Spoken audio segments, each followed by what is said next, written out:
Bem-vindo ao Trechos do Eliseu, um canal não oficial de vídeos exclusivos do pastor Eliseu Rodrigues. Carta de Paulo aos Efésios, capítulo de número 3, versículo 14 a seguir, está escrito assim: Por causa disso, me ponho de joelhos perante o Pai de nosso Senhor Jesus Cristo, do qual toda a família nos céus e na terra toma o nome, para que, segundo as riquezas da sua glória, vos conceda que sejais corroborados com poder pelo seu Espírito no homem interior, para que Cristo pela fé habite em vosso coração, a fim de, estando arraigados e fundados em amor, poderdes perfeitamente compreender com todos os santos qual seja a largura, o comprimento, a altura, a profundidade, conhecer o amor de Cristo que excede todo entendimento, para que sejais cheios de toda a plenitude de Deus.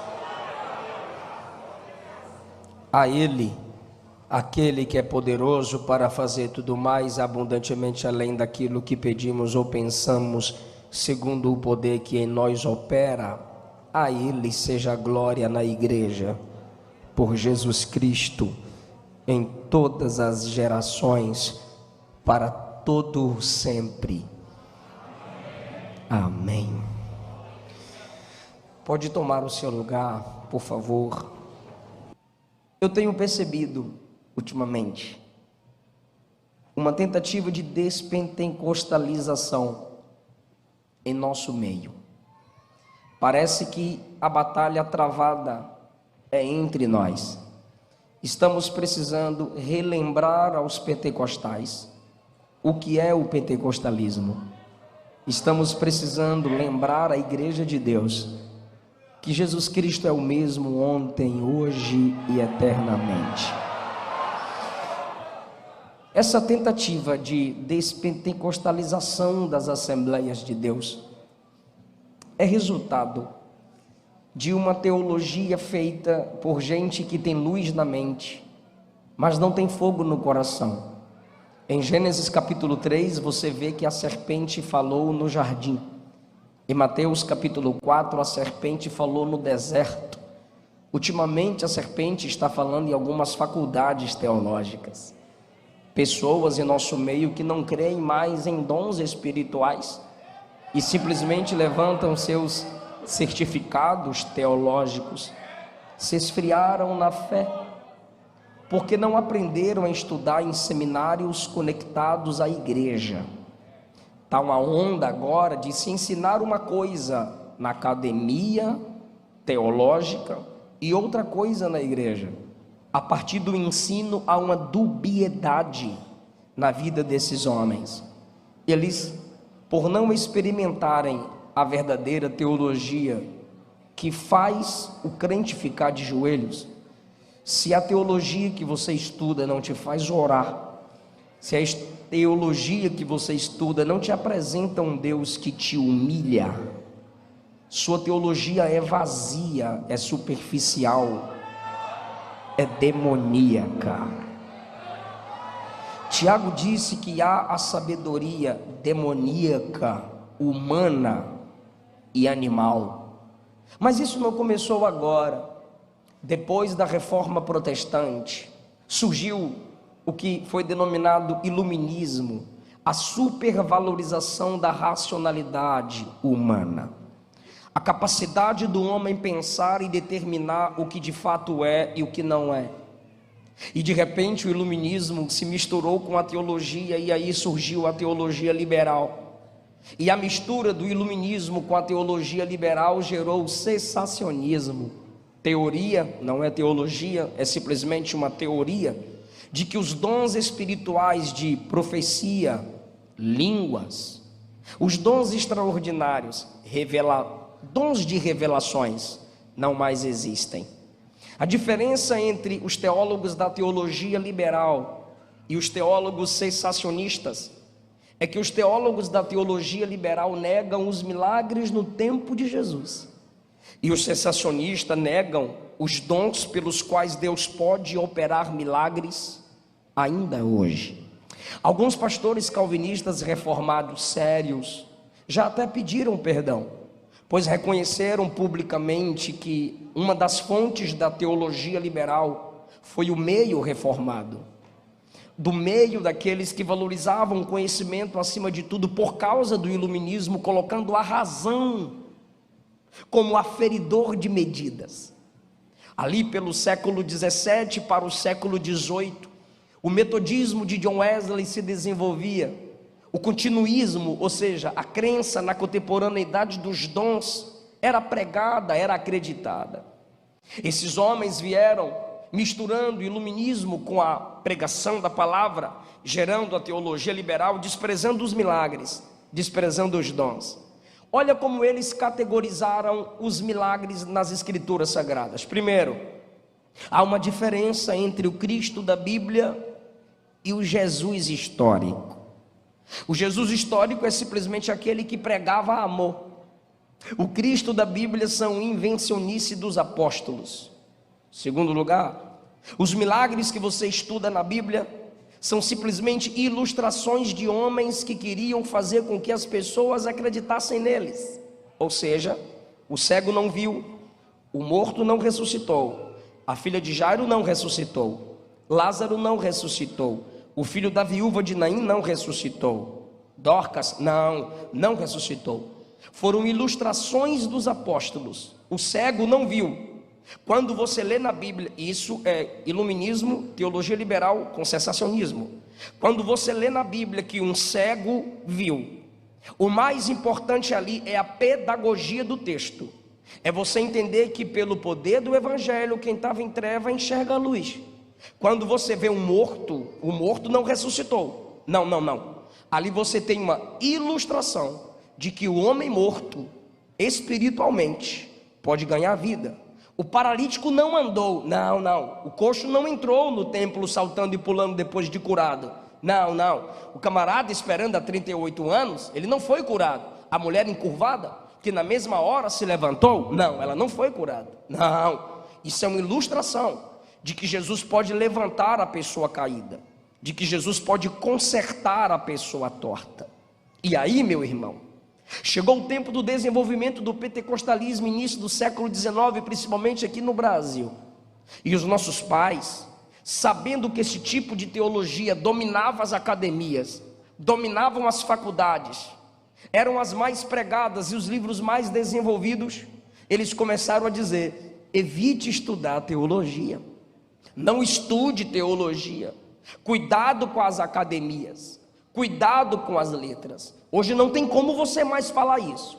Quando eu vejo um crente falando isso, hoje, é simplesmente uma desculpa esfarrapada para não estudar as escrituras. É uma máscara, é uma máscara para justificar a sua preguiça. Mas por quê? Porque hoje tanto teologia liberal quanto sensacionismo, iluminismo já está caindo por terra, não tem peso algum, é só abrir as escrituras.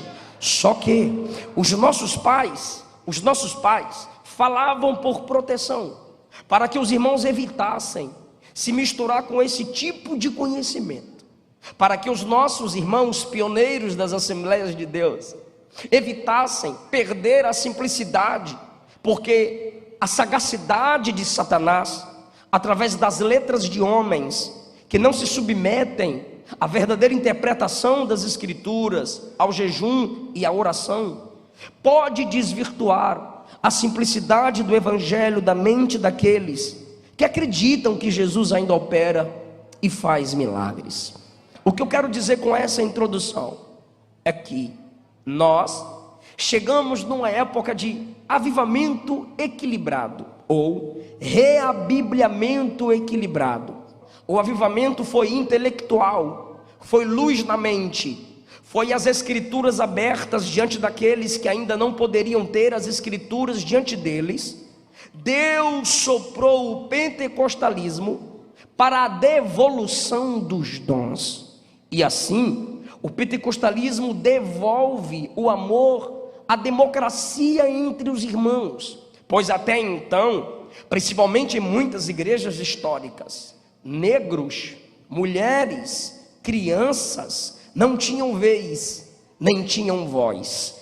No pentecostalismo, criança prega. No pentecostalismo, a empregada se levanta para falar em nome de Jesus e a patroa cala a boca para escutar. No pentecostalismo, o porteiro, se tem a palavra de Deus, a profecia que veio de Deus, pode ser o presidente, se cala para ouvir Deus falar. O pentecostalismo é isso, só que em muitos lugares isso está sendo perdido. Muitos dentre nós passamos a zombar dos dons.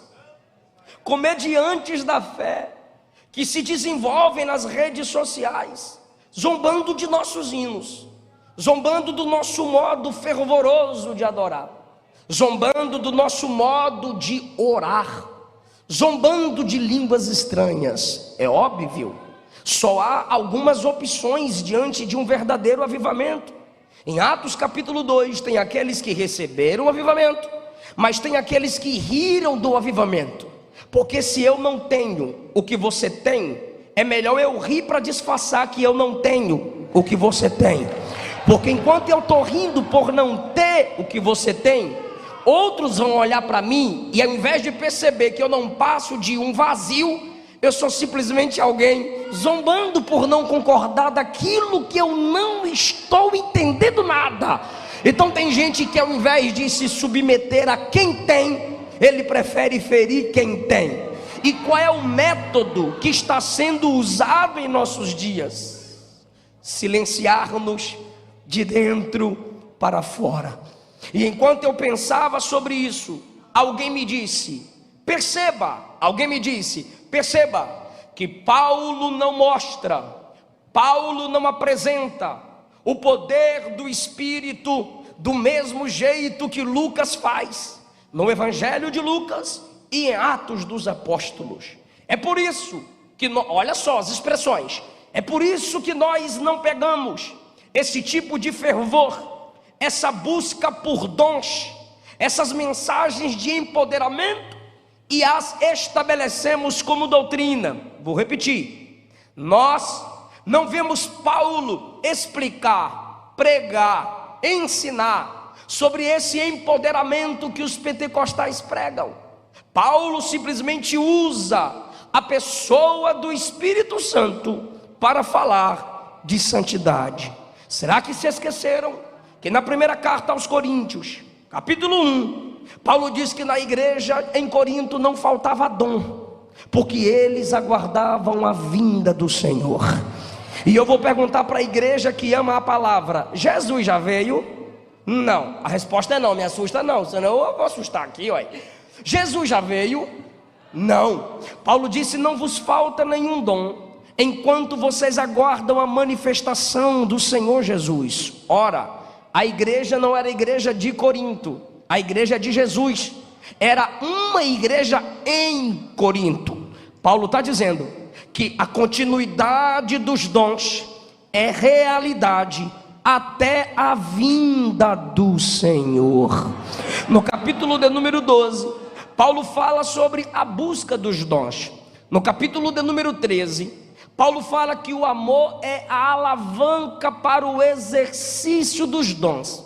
E de repente, mais uma vez, do mesmo modo que Paulo ensinou no capítulo 1, que a igreja aguarda dons, é confirmada nos dons até a vinda do Senhor. Preste atenção nisso. Capítulo 1, a partir do versículo 5, Paulo diz que a igreja é cheia de dons, se confirma nos dons, enquanto aguarda Jesus. 1 Coríntios capítulo 12, Paulo apresenta um compêndio teológico sobre os dons. No capítulo 13, ele apresenta que o amor é a alavanca dos dons, porque não adianta buscar dons sem desenvolver o amor. E ainda no capítulo 13 ele parte para a escatologia e diz: quando vier o que é perfeito, aí a língua, a profecia cessará. Aquele que é perfeito ainda não chegou. Então nem a profecia, nem as línguas, nem os dons de revelação cessaram. Perceba que Paulo segue os mesmos argumentos. Capítulo 1, vocês têm dons enquanto aguardam a vinda do Senhor. Capítulo 12, vocês têm dons capítulo 13, busquem o dom, porque um dia o que é perfeito virá. Capítulo 13, amor e a promessa do escatom, da vinda do perfeito. E no capítulo 14, ele incentiva-nos a continuarmos buscando os dons. Perceba que Paulo trata assim do poderio prometido por Jesus. Quando você chega na carta de Paulo aos Gálatas, no capítulo 3, ele diz que entre os irmãos aconteciam milagres. Quando você chega na carta aos Efésios, capítulo 1, Paulo disse: eu oro para que vocês que foram selados pelo Espírito Santo para o dia da redenção, escatologia, vinda de Cristo, vocês recebam dons de revelação e conhecimento, e edifiquem uns aos outros. Até o capítulo 2, Paulo trata que judeu não é melhor do que gentil, nem gentil não é melhor do que judeu. Perceba a linha de raciocínio paulina. 1 Coríntios capítulo 1, dons que nos edificam e nos confirmam para a vinda do Senhor. 1 Coríntios capítulo 12, dons que vêm do Pai, do Filho e do Espírito Santo. Capítulo 13, só quando o perfeito vier, não mais necessitaremos de dons. Mais uma vez, dons e vinda do Senhor. 1 Coríntios 1, 1 Coríntios 12 e 13. Efésios capítulo 1, ele fala que somos um povo selados para o dia da redenção, que é a vinda do Senhor. E ele diz que ele ora para que a igreja receba dons de sabedoria e revelação. Aí nós chegamos no capítulo de número 3, onde mais uma vez, e eu poderia continuar nas expressões paulinas, sobre a necessidade da busca de poder, mas como eu simplesmente estou falando de modo linear, nas escrituras que Paulo, inspirado pelo Espírito, nos deixou, de que os dons espirituais é uma realidade, são realidade, de que é preciso o poderio para sermos missionários, e é isso que é ser pentecostal. Já foi dito aqui: não desça a guerra, não entre na batalha sem a presença do Espírito. Eu não sei quanto tempo você tem de Assembleia de Deus, mas eu preciso pregar o que eu vou pregar aqui. Pentecostalismo não é você vir para o culto e ficar buscando poder simplesmente para estar no culto. Simplesmente, eu estou dizendo que não é só para isso, eu não estou dizendo que não é isso. Deu para me entender? Diga amém. Simplesmente para no culto sermos fervorosos, buscar o dom de línguas, simplesmente para no culto ficarmos falando línguas. Não, não e não. Isso não é o pentecostalismo clássico. Essa não é a pentecostalidade bíblica. Nós temos base bíblica para o batismo com Espírito? Temos. Nós temos base bíblica para o enchimento do Espírito? É claro que temos. Quem escreveu Atos? O mesmo que escreveu Lucas, que é um volume só. A diferença Lucas-Atos é pedagógica, para facilitar a nossa compreensão. Mas você percebe que sobre a vida de quem o Espírito veio, houve fala. Vou repetir: sobre a vida de quem o Espírito veio, houve fala. Nem vou começar no Antigo Testamento, bora começar por Lucas. Quando Maria se encontra com Isabel, e quando Maria comunica com Isabel, a Bíblia diz que ela foi cheia do Espírito Santo, e no ventre João Batista, estremeceu. Tu lembra do pai de João Batista? Por incredulidade ficou mudo. Me ajuda. Por incredulidade ficou mudo.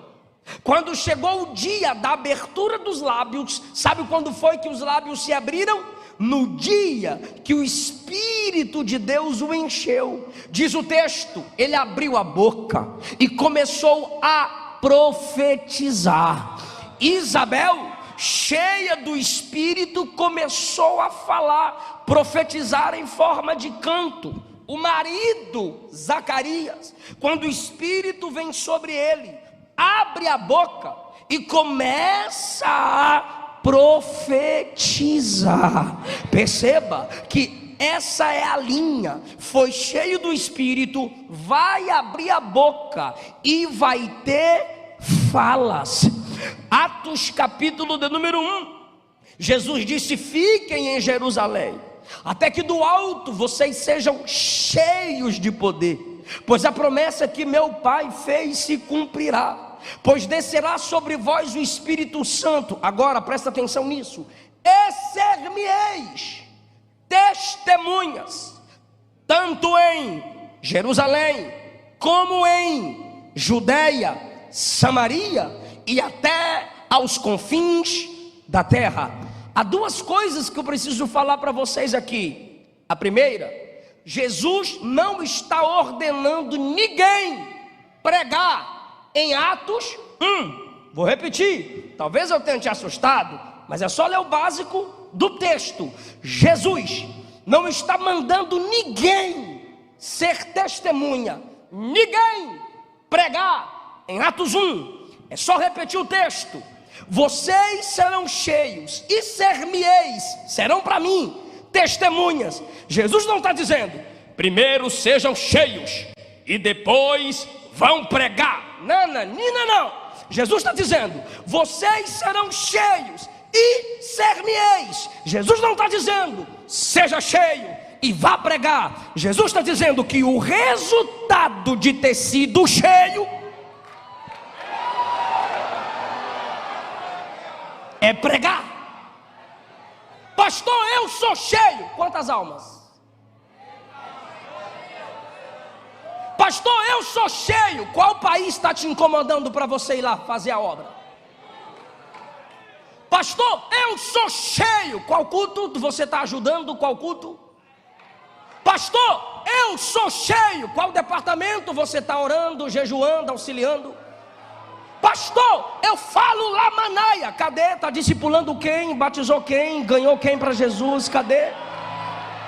Jesus não mandou ninguém pregar depois de ser cheio. Jesus apenas disse: quem é cheio prega, quem é cheio abre a boca e fala.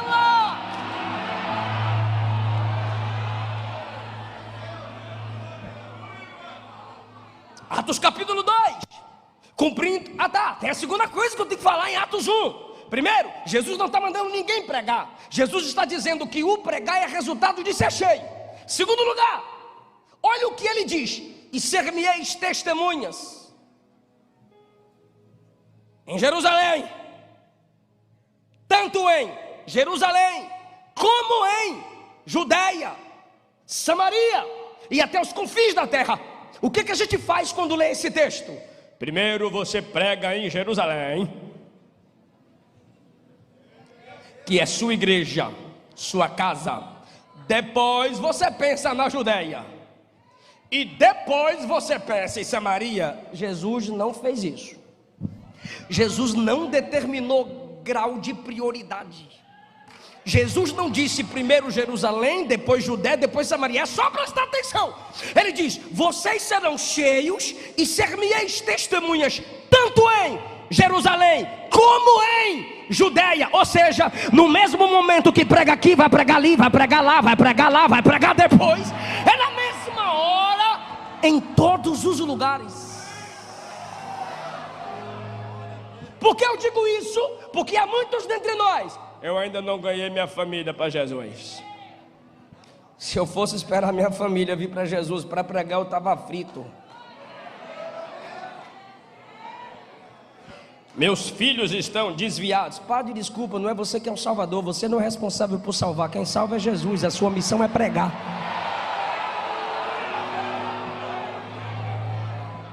Não é para você determinar primeiro, segundo, terceiro. Não, a igreja, ao mesmo tempo onde tem gente, ali tem um campo missionário. O que John Wesley disse? Minha paróquia é o mundo. Isso é pentecostalismo.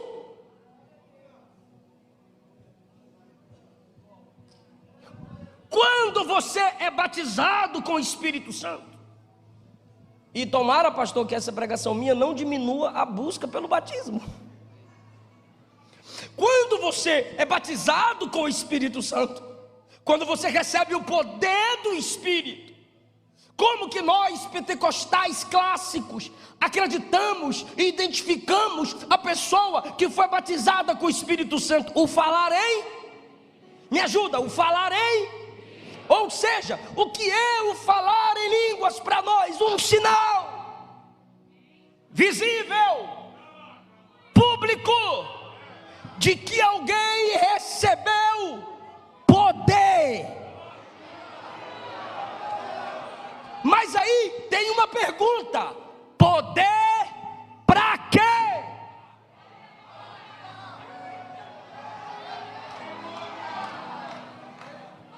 Se você recebeu o sinal das línguas, sabe o que Deus está te dizendo? O que, pastor? Está te dando um sinal. Qual sinal, pastor? Eu quero o meu evangelho em outras línguas. Eu quero o meu evangelho em outras nações. Eu estou pregando numa festa missionária assim? Não segura.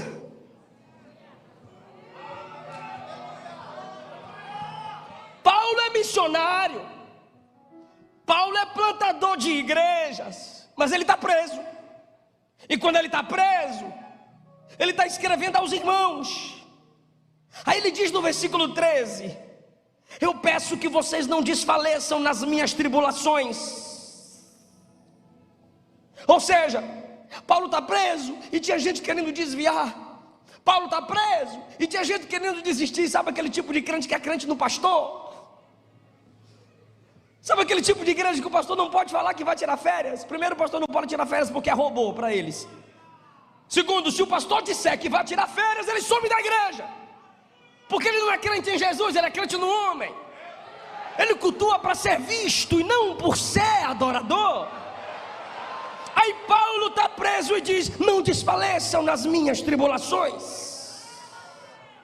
Entenda, Paulo não quer que eles desviem. É aí que ele chega no 14: por causa disto, me ponho de joelhos perante o Pai de nosso Senhor e Salvador Jesus Cristo, que é Pai de toda a grande família. Alguns deles estão lá em cima e outros aqui embaixo. Ele está dizendo que Deus é o Pai tanto de santos vivos quanto dos mortos. É o Pai dos santos que já foram e dos que aqui estão aguardando a sua vinda. E ele diz: eu oro a esse Pai, que é Pai dos que estão lá e dos que estão aqui. Para quê? Olha só, no 13 ele diz: não desfaleçam. Para que eles não desfalecessem, Paulo diz: eu vou ficar de joelhos. E Paulo não está dizendo que Deus só responde a oração de quem ora de joelho. Atos 2 estavam todos sentados. Mas o que é o ato de se ajoelhar, pastor? Humilhar-se diante do Todo-Poderoso, dobrar o corpo cuja alma já está encurvada. Eu me prostro diante dele. Para quê? Segundo, olha só, eu me prostro diante dele. Os crentes estão querendo desfalecer. Do que eles estão precisando, Paulo? Aí Paulo diz: de poder. Olha o que ele vai fazer: eu vou orar para que, segundo as riquezas da sua glória, vocês sejam corroborados com poder pelo Espírito. Aí ele diz no 18: para que vocês possam crescer na compreensão do amor de Cristo. 19: e serem cheios de toda a plenitude de Deus. O que Paulo está dizendo? Eu estou orando para que a igreja seja fortalecida. E por que ele ora para Deus fortalecê-la? Primeiro, ele diz: Ele é rico em glória. Segundo, o Espírito Santo nos fortalece em nosso interior. Versículo 16.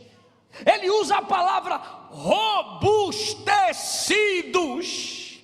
E por último ele diz: cheios de toda plenitude divina. Eu não sei se você conseguiu entender a linguagem de Paulo. Eu não sei se você está entendendo a conexão que eu fiz desde a introdução da mensagem. Mas deixa eu te explicar em nome de Jesus. E prometo que não vou alongar-me. Para aquela igreja que estava querendo desanimar pela prisão, Paulo diz: gente, vocês não podem aceitar um evangelho raquítico. Vocês não podem achar normal orar e não ter resposta da oração. Vocês não podem achar comum entrar no culto frio e sair gelado. Vocês não podem dizer que é normal o crente cair e viver na prática do pecado. Para que isso não aconteça, lembrem-se, Ele é rico em glória. Para que isso não aconteça, lembrem-se, eu estou orando para que vocês sejam corroborados. Eu estou orando para que vocês sejam fortalecidos. Não aceitem esse evangelho pigmeu no poder, esse evangelho anão de glória, esse evangelho magricelo de autoridade, esse evangelho que simplesmente elogia os outros que tem, esse evangelho centralizado em alguns. Não!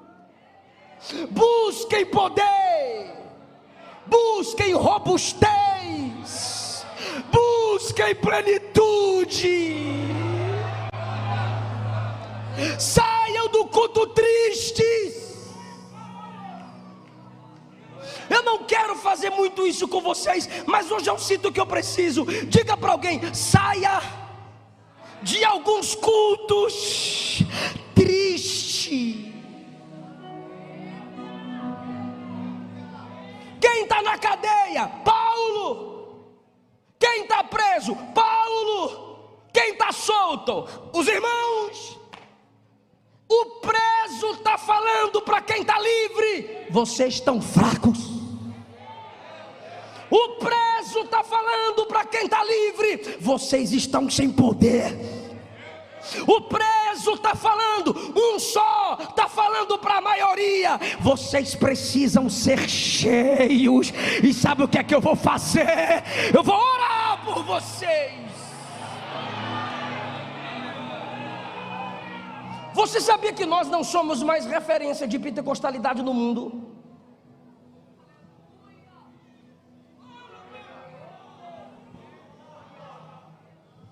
Você está preocupado com o seu futuro, com a sua conta, com seus sentimentos, com seu nome, com seu sucesso, com seu futuro. Sabe quem é referência de pentecostalidade no mundo hoje? África, Ásia, interior da China.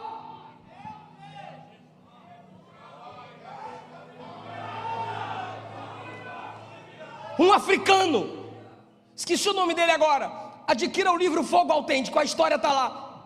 Passou alguns dias dentro da casa de um pastor americano,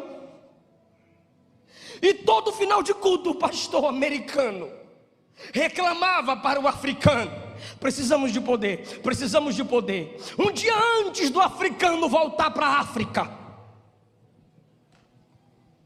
ele olhou para o pastor americano e disse: eu sei porque as igrejas de vocês não têm poder. E o americano perguntou: diga, por quê? E o pastor africano disse: é que no final de todo o culto vocês comemoram. Lá a gente chora e ora, chora e ora. Eu não sei se você já viu que no encontro de Deus com Abraão em Gênesis 17, Depois do encontro, depois do culto, Abraão sentiu a dor da circuncisão. Mas foi naquele dia que o nome dele foi mudado. Eu não sei se você lembra do encontro com Deus, com Jacó, no Val de Jaboque, em Gênesis 32. Ele saiu de lá mancando, mas foi naquele dia que ele disse: eu vi Deus face a face. Eu não sei se você lembra do encontro de Isaías com Deus: ai de mim, que vou morrer. Mas foi naquele dia que ele ouviu Deus dizer: a quem enviarei? E quem há de ir por nós? Eu não sei se você se lembra que Saulo, depois que teve o encontro com Jesus, entrou cego na cidade, carregado por homens, mas em 3 dias de crente, teve dor de visão, foi cheio do Espírito Santo e se tornou maior plantador de igrejas. Eu quero que Deus tire você desse culto triste. Saia daqui dizendo: eu estou perdida, eu estou perdido, meu negócio é comer, meu negócio é Netflix, meu negócio é futebol. Saia daqui chorando, saia daqui arrependido, porque Deus está dizendo: eu quero almas, eu quero almas.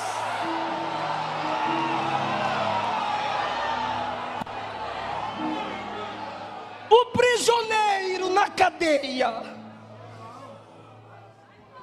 está falando para a igreja livre, o pobre está falando para os ricos, o limitado está falando aos soltos: busquem poder.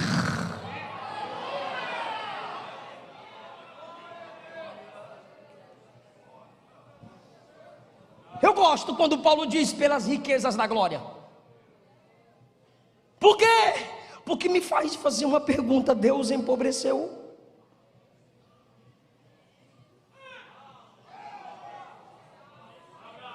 Deus empobreceu?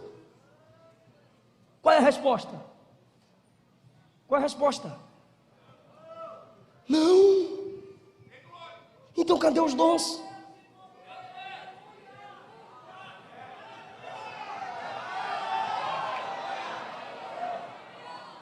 Deus não empobreceu. Não é o mundo que está mais forte, é a gente que não ora mais. Por esta causa me ponho de joelhos. Tu pensou que viria aqui, cantaria com a cantora, sentaria para ouvir a palavra? Deus te pega e diz: de joelho.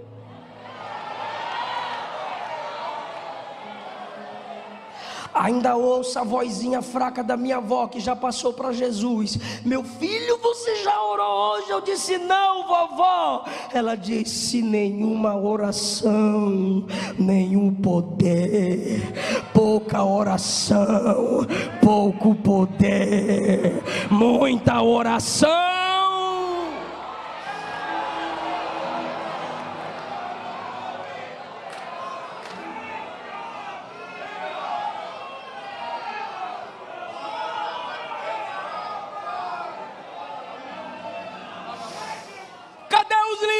Que oram para que a igreja seja cheia?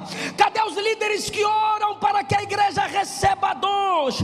Primeiro lugar, uns não oram porque eles são centralizadores. Só eles pregam, só eles cantam, só eles fazem, só eles profetizam. Segundo lugar, outros não oram porque são eles que precisam de oração. Terceiro lugar, ainda tem líder que ora, mas só ora para a igreja ficar rica, para aumentar o tesouro. Mas quem sabe que a igreja é sacerdócio real, coloca a igreja de joelhos.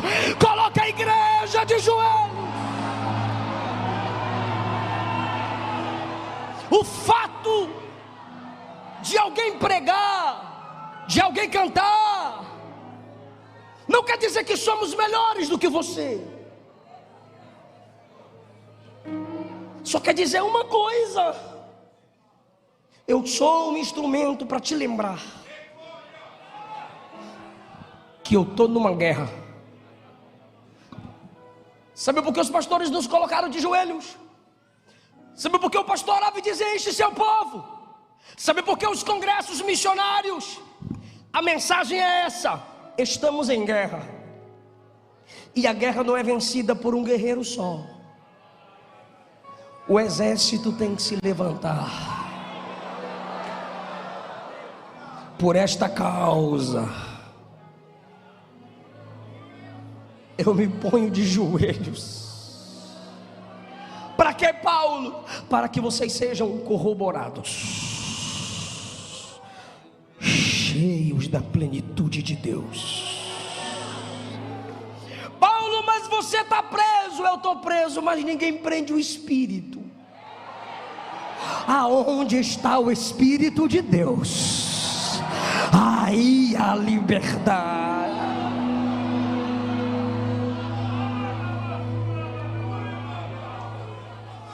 Paulo, o que te impulsiona? Orar para que a igreja seja cheia. Imagine Paulo dizendo: Ananias orou para que eu fosse cheio. Isso é pentecostalismo. O que, pastor? Ananias orou para que Paulo fosse cheio, Atos 9. E agora é Paulo que está orando para que a igreja seja cheia. Não coloque a mão na minha cabeça se ninguém colocou a mão na tua.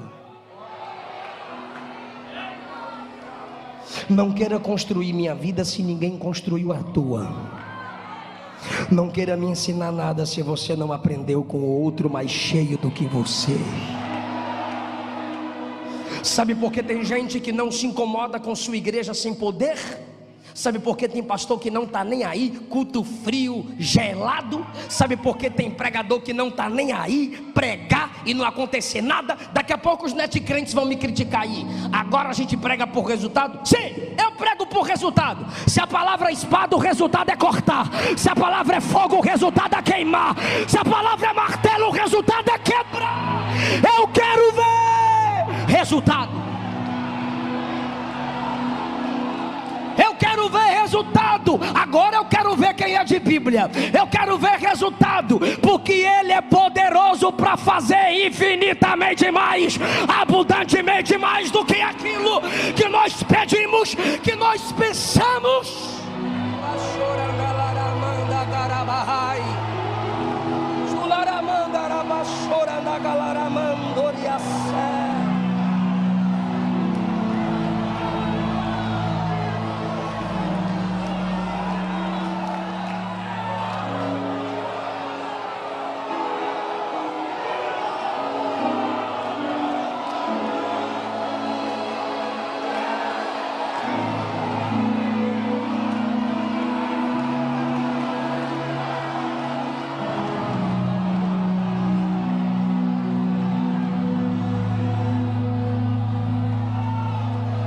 Eu oro.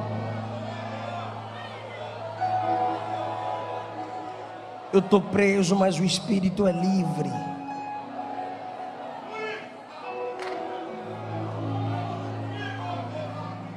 Assembleia de Deus busca poder. É a nossa identidade.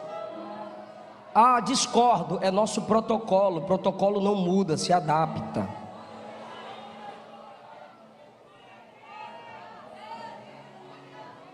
Essa é a primeira expressão poderosa de Paulo. Eu oro para que vocês sejam renovados, cheios, empoderados.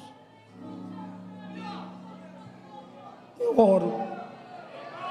Por quê? Por causa do versículo 20. Porque Ele é poderoso para fazer tudo. Eu vou perguntar de novo para quem está ligado: Ele empobreceu?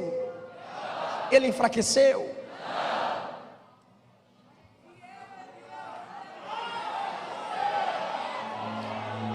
Primeiro, Ele é poderoso para fazer tudo. Ele é poderoso para fazer muito. Ele é poderoso para fazer mais. Ele é poderoso para fazer abundantemente. Ele é poderoso para fazer além do que pedimos. Ele é poderoso para fazer além do que pensamos. Ele é ou não é? Segundo as riquezas da sua glória. Vou repetir. Ele é poderoso para fazer tudo. Ele é poderoso para fazer muito. Ele é poderoso para fazer mais. Ele é poderoso para fazer abundantemente. Ele é poderoso para fazer além daquilo que pedimos. Ele é poderoso para fazer além do que... Eu preciso concluir, que eu não acabei o versículo. O versículo acaba assim, ó. Segundo, ou pelo poder que em nós opera. Não é um poder que operou. É um poder que em nós, coletividade, opera. Não é um poder para ontem. Olha, ele usou Paulo. Olha, ele usou os pré-reformadores, que bonitinho. Olha, ele usou os reformadores, que top, véi. Olha, ele usou os avivalistas, sim. George Whitefield, Jonathan Edwards, John Wesley, que chique, William Seymour, Daniel Berg, Gunnar Wingren. Sério, que bom. Mas não é poder que operou. É poder que em nós opera.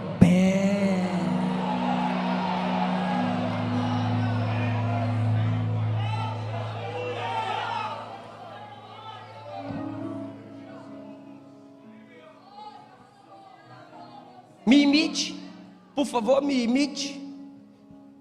Coloca a mão no ombro de alguém e fala: sabe como tu sabe que ele pode? É porque o poder está aí.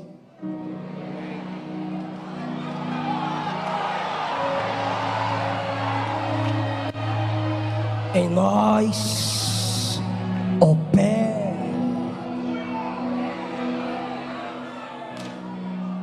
Eu sei que ele faz. Sabe por que eu sei que ele cura?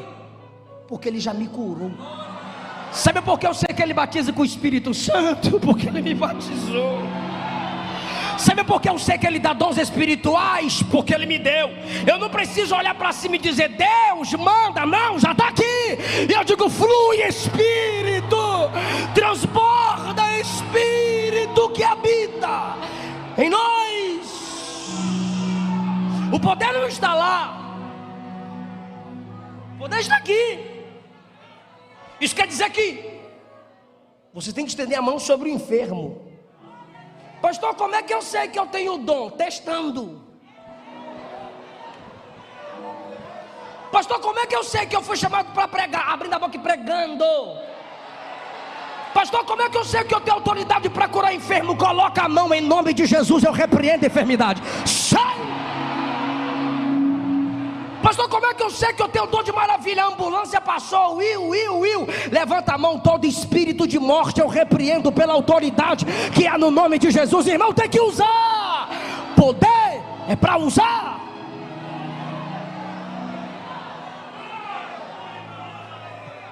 Aí você tem autoridade para chegar em alguém e vai falar para o sensacionista, ou para o pentecostalzinho de metigela: orei, Jesus curou. Irmão, está um crente cheio do Espírito e o tal do sensacionista aqui. Alguém está doente.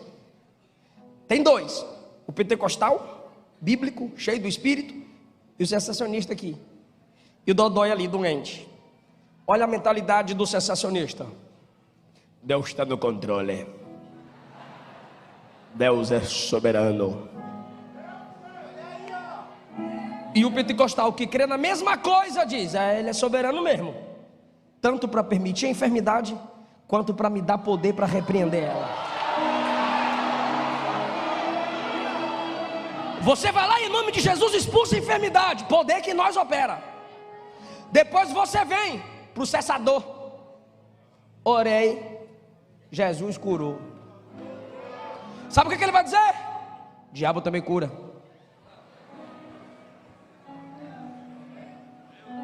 Eu sei que tem gente que estuda aqui. Eu estou mentindo? Eu estou mentindo?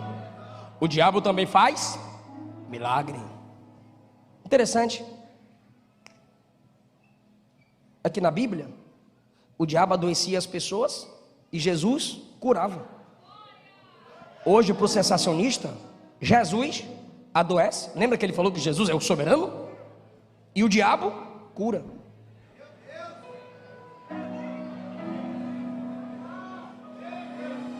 É esse tipo de gente que tem medo de você aqui dizendo eu quero poder.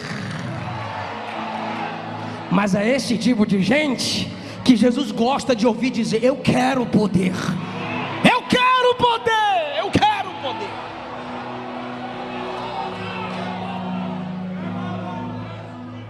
Eu não sei se era medo de hospital, mas o Eliseu Filho me confrontou. Ele voltou para Jesus. Febril, vômito. Aí eu falei para Luana, bora pro médico. Não, papai, médico não. Falei, médico, você está doente?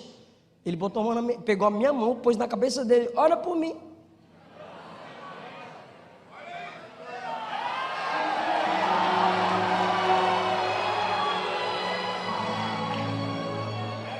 Aí eu, carnal, peguei ele. Ah, tu tá com medo do hospital, rapaz, bora.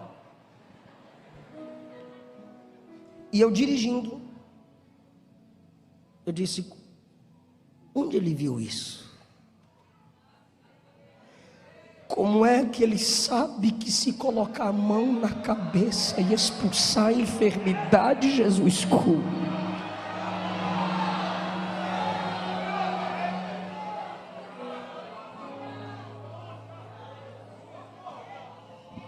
A gente precisa voltar à essência. Desculpa se a gente te incomoda, mas nós somos assim, a gente crê.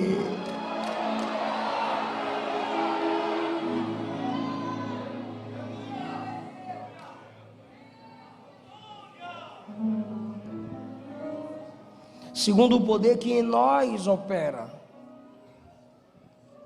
A esse quem, Paulo? É o último versículo que eu li e a gente encerra a mensagem. A esse, quem, Paulo? Que é poderoso para fazer tudo muito mais abundantemente além do que pedimos e pensamos. A ele, que faz tudo isso segundo o poder que em nós opera. A ele seja a glória na igreja. Irmão, não tem como. Todo mundo tem seus pressupostos ao ler a Bíblia, sim ou não? Todo mundo tem seus óculos, sim ou não? Tu imagina um pentecostal como eu lendo isso aqui. Eu vou repetir, tá? Repara que você é pentecostal igual eu. Se não for, eu vou meter água em tu. Repara se tu não é pentecostal. 3,16. Eu vou resumir do 14 ao 16. Eu oro para que Deus, segundo as riquezas da sua glória, vos fortaleça. Bora lá? Diga, segundo as riquezas da sua. Riqueza de quê? Da sua? Ele falou de uma glória lá, sim ou não? Ele está dizendo que Deus é rico em? Aí ele chega no 21, Isaac. Ele fala assim: a ele seja a glória na igreja.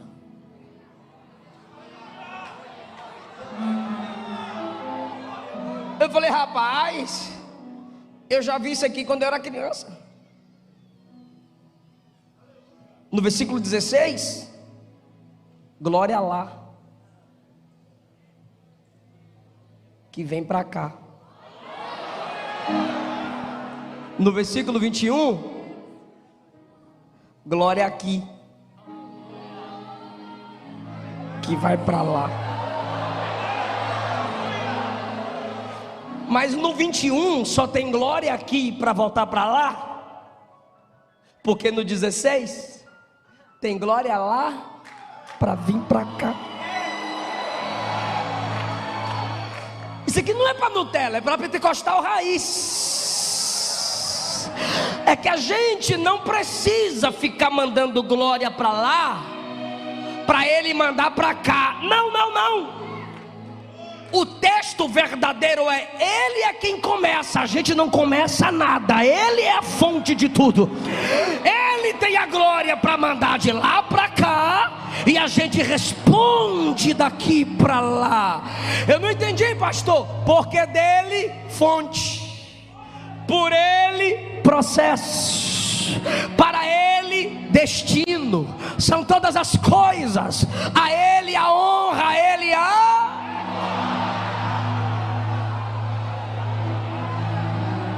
É assim. Vem de lá, volta para lá.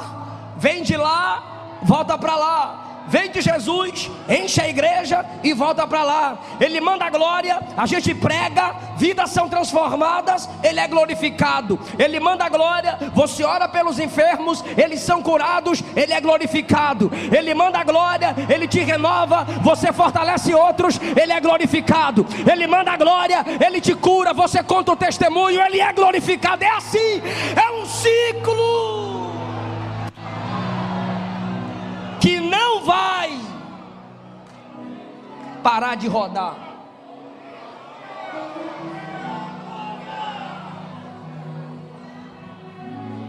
Ele é rico em glória. Quando ele manda a glória, ela volta para ele. Eu sei que a gente sempre disse isso: manda para lá, que ele manda para cá. Mas o texto está dizendo: começa nele, porque ele não recebe de nós aquilo que não nasceu nele. Tudo que você tiver de adoração, se não vier dele, não presta para ele.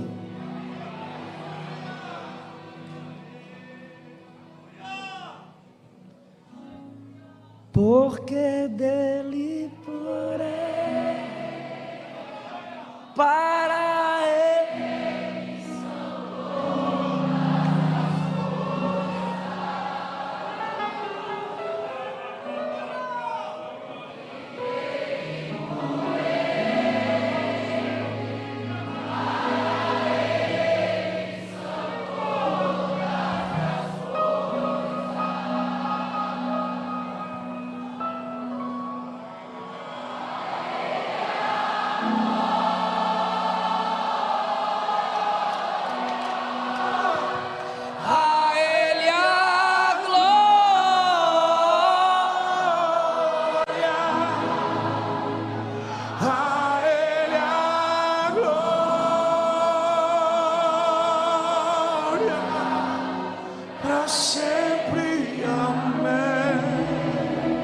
ó profundas riquezas, com profundas riquezas, o saber e o conhecer de Deus. ele está recebendo o nosso louvor. Quão insondáveis seus juízos e seu caminho. Só a igreja, ó profundas riquezas.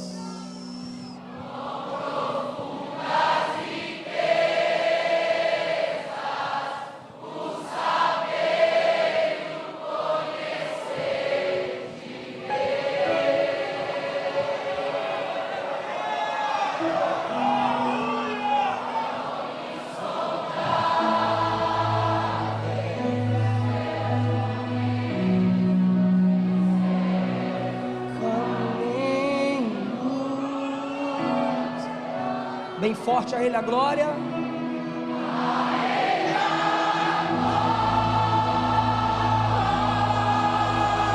Que coisa linda!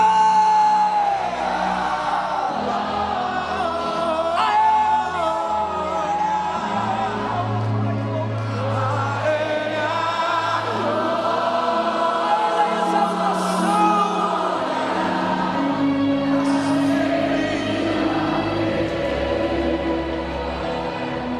De novo, de novo, de novo.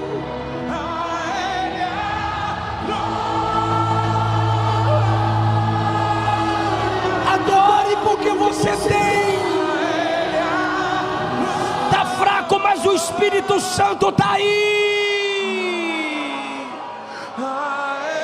te dizendo: eu te renovo,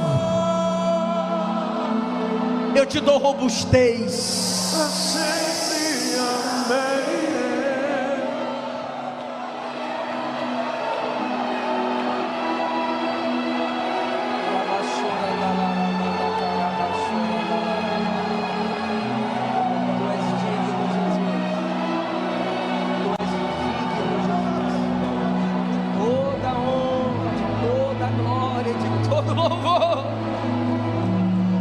Jesus, seu nome é santo.